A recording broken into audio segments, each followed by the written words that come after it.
market of the moment. Yes, it is. And market of the moment, Monday's market update.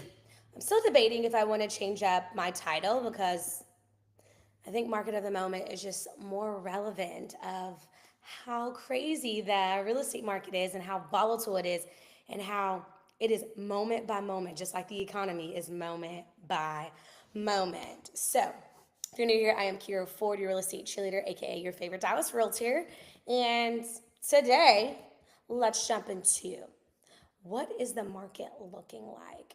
So, all right. So the first thing that I want to really walk you guys through is home prices are climbing again. So let me talk to you, buyers and sellers. So come in close, come in close.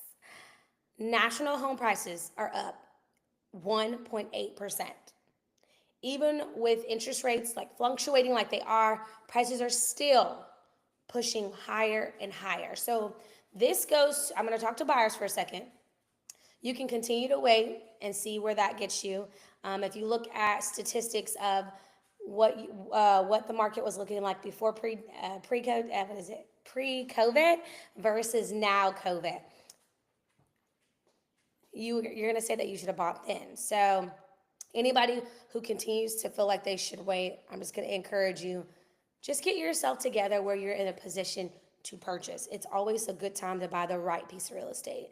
And then also to my buyers, the average monthly mortgage is now at about 28.62, making affordability a growing concern for buyers. And I've been talking about this and talking about this, but I think it's starting to become more real and real and real. So just be mindful of that.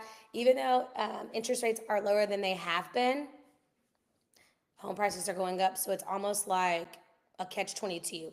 When interest rates are high, prices are a little bit low, versus when prices are high, interest rates go a little bit lower. So you're trying to catch it right in the middle, but most times it's not going to be perfect. Remember, if you sell in a good market, doesn't always mean you're going to buy in a good market, and vice versa. If you buy in a good market, doesn't always mean you're going to sell in a good market. So you got to figure out what works best for you and your family. Is it you're moving because you need more space?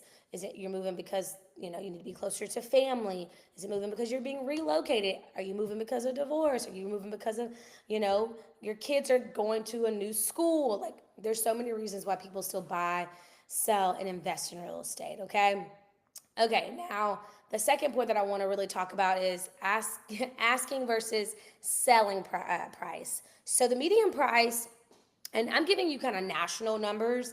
If you're somebody who wants your hyper local area, it is best for you to reach out to me because this is a high overview. I would love to get on and talk more specific about neighborhoods, but sometimes when I go so granular, it kind of goes over people's heads. So what I like to do is do a national view.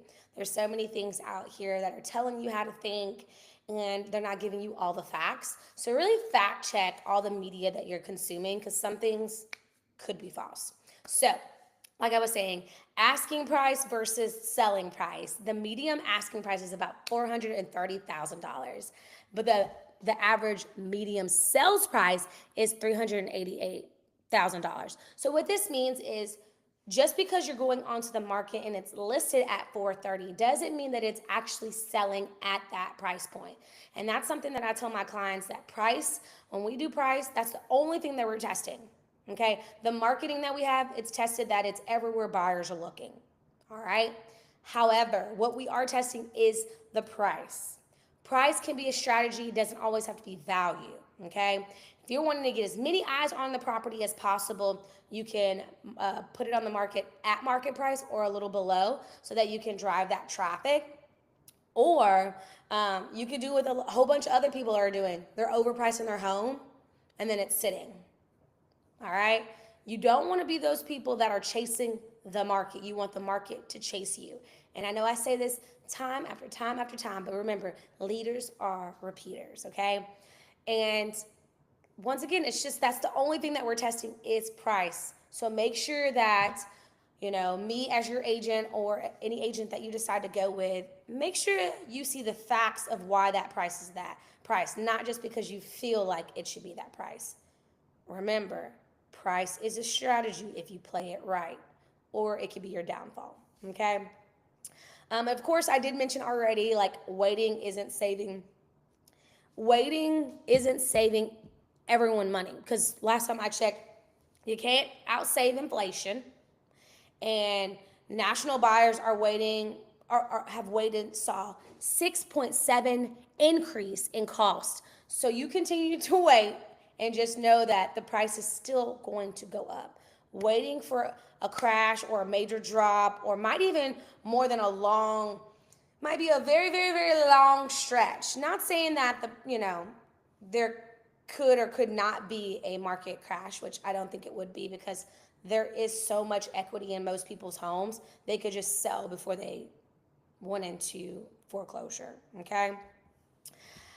So that would be my advice for you. So 7 key market stats you need to know. Home prices going up 1.8%, average monthly payment about $28.62, medium ask price, which is the price that's on the market, $430, but what's actually being sold at $388, which means that you guys are overpricing about 5 to 10%. Interest rates drop slightly, but affordability is still not there. Inventory remains low, but it is starting to pick up. And then 6.7% year over year increase for those who are delaying buying.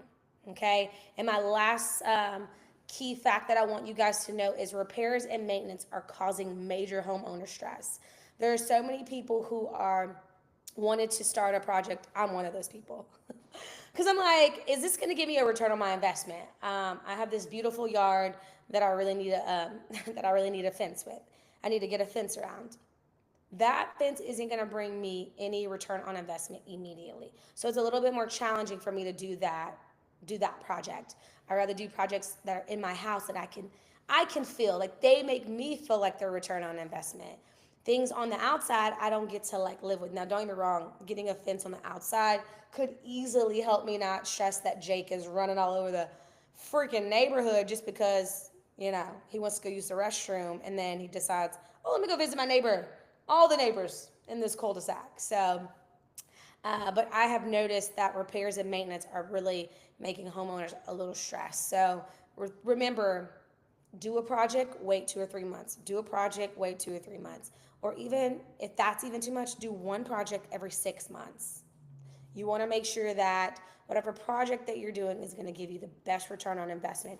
If that is something too that you guys would want me to talk about, is like what to do to give a huge return on investment, please comment that below.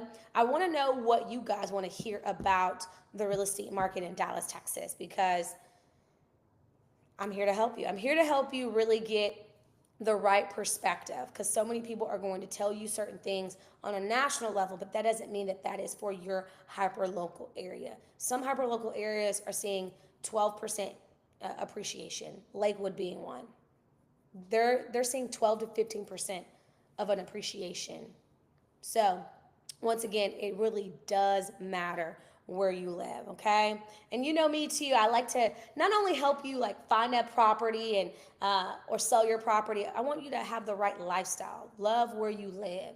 So that's why you'll see me showing places of like what it feels like to live here and things to that extent, okay? Let me see if there's anything else I want to tell you guys. Oh yeah, let me give you a couple stats too. Homeowners are feeling the pressure. 48% of homeowners are saying that mandatory repairs have increased since January. So people are wanting to do repairs on their house, but it's stressing them out because labor is more expensive, materials are more expensive. 62% are more worried about affordability, ongoing maintenance than they were at the end of 2024, which means that keeping up your house to be nice and not doing any deferred maintenance, which is like watering your grass and doing spring things. Like now that we're in the spring, you should be watering your grass 2 to 3 times. But also when you water your grass grows more, which means that you have to mow more, which means that you got to do your garden. So there's so many things. It's like a domino effect. 71% have postponed home improvement projects in 2025. Because they don't know where this economy is going, the tariffs and so many things in this world that is like shaking people up. But remember, run your race, okay? Don't look at everyone else trying to keep up with the Joneses. Do what's best for you and your family, okay? And then 71% are shifting focus to really working on their, maintaining their home and them doing it versus hiring out.